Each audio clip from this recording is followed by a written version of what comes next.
Hi, everybody. I'm Tim Newton from the Cranor School, joined today by Mike Mason. Mike is the CEO of Great Bear Petroleum, which is in Anchorage, Alaska. Anchorage, Alaska is a great place. Been there a couple of times, and it's a beautiful, beautiful city and a beautiful state. I say it's one of the most beautiful downtown sections in the United States. What brought you to West Lafayette? You were an Oklahoma State undergrad in engineering, came to us through the executive education program. Why Purdue? That's a great question. Normally you would think a guy in the oil and gas industry would go to a place like University of Texas or SMU, but I had a full-time job in Columbia when I attended Purdue. I was the field manager of the largest oil field in the country, and I had a full-time job, and I had to find a way to get an MBA while I was still working. And Purdue at that time, Purdue is an excellent university, and at that time, Purdue had one of the only and oldest, I believe, distance learning programs in the United States, and it's an excellent program. I was in EMS 97, and I learned as much from my classmates as I did from the professors. And just for those people who aren't familiar with the Cranor program, it really combines online learning and in-class experience. You do come to campus a few times to meet with your cohort students. I was here a total of 5 times for 2 weeks, 2 weeks at a time, 6 days a week, and we worked 18 hours a day when I was here, as I recall. That's the way we like it. Yeah. Keeps everybody out of trouble. That's right. Do you stay in contact with a lot of those students? I used to. I have fallen out of contact with some of those. I've got some friends that I would like to speak to from that time period. We'll see if we can reconnect you. Richard Barbich, can I mention something? Sure, absolutely. Richard Barbachek was one of my classmates, and I learned as much about finance from him as I did from Dr. Llewellyn.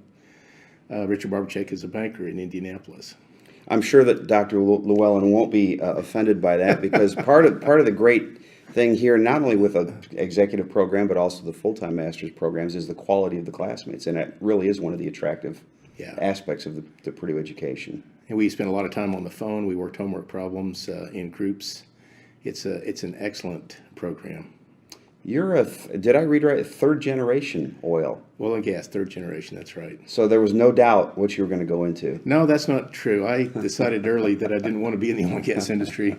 And I'm a mechanical engineer from Oklahoma State. I could have claimed an aerospace option. Got offered a job by Boeing and a number of other companies, but Exxon offered me my first job, and I spent a day thinking about it. One of the things I'm going to talk about today is the importance of being able to make a decision. That is an important thing. You've had the chance to make those decisions all over the world. As I was reading your bio, I think it would be quicker and easier to read the countries you haven't been involved in than the ones that you have. There has to be some sort of a level of cultural intelligence that you have to know what you can and can't do in each of those countries. That's a great question as well. So a couple of things I would point out very quickly. Number one, no matter where you're at in the world, you're going to find good and bad. And the second thing is we all want the same things. We all want to have a good education. We want to take care of our families. We'd like to have a good job. We would like for our kids to do well. And once you understand that, it makes a big difference with the way you approach people. I learned to speak Spanish in Colombia, and once you learn to speak Spanish in a country like that, it just opens up the whole world to you. And so you understand that there are cultural things that will make a difference in the way you deal with individuals, but in the way you do your job as well.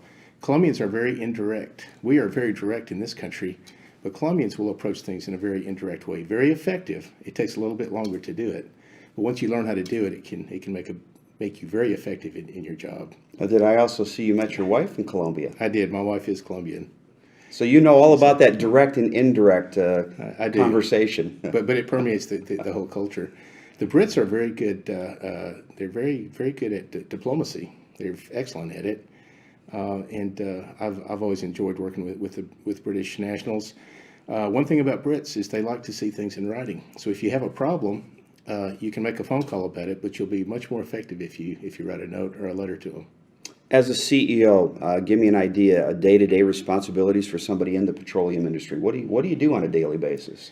Well, currently we're building our prospect inventory, and we're trying to take our company public.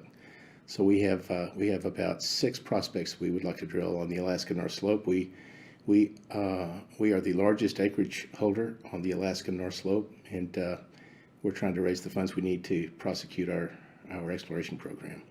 And so the thing about being a CEO is it's really about the strategy that your company uses and about the people that work for you. Those are the two most important things you deal with. You said you're going to be talking to the students today about the importance of making decisions. What are some of the other lessons that you hope to impart today? Thanks. That's Or a great decisions, question. I'm sorry. Yeah. Make decisions. Yeah. It's important to treat everyone you deal with respect, no matter what country you're in.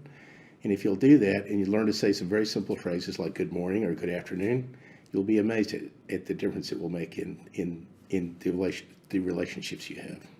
Now, as we film this mid-October, what's the daylight situation in Anchorage these days? Do you still see the sun? Yeah, you do. And I'll skip forward to December the 21st. On December the 21st, we have about 3.5 to 4 hours of daylight. Sun comes up at about 10, goes down at about 2 o'clock. It's the opposite way in the summertime, of course. And I used to work at Prudhoe Bay, Alaska on the North Slope, and the sun didn't go down in the summer, and it didn't come up in the winter. I would ask what activities I'm sure you have to come up with something to do in the darkness year-round in Alaska. Well, people do a lot of skiing. One of the things that I'm not a skier. I used to do cross-country skiing in Alaska, but one of the things you want to do in the wintertime if you're in Anchorage is make sure you get out in the sun when you have the opportunity to. So there's great coastal trails there. You can walk all over the city.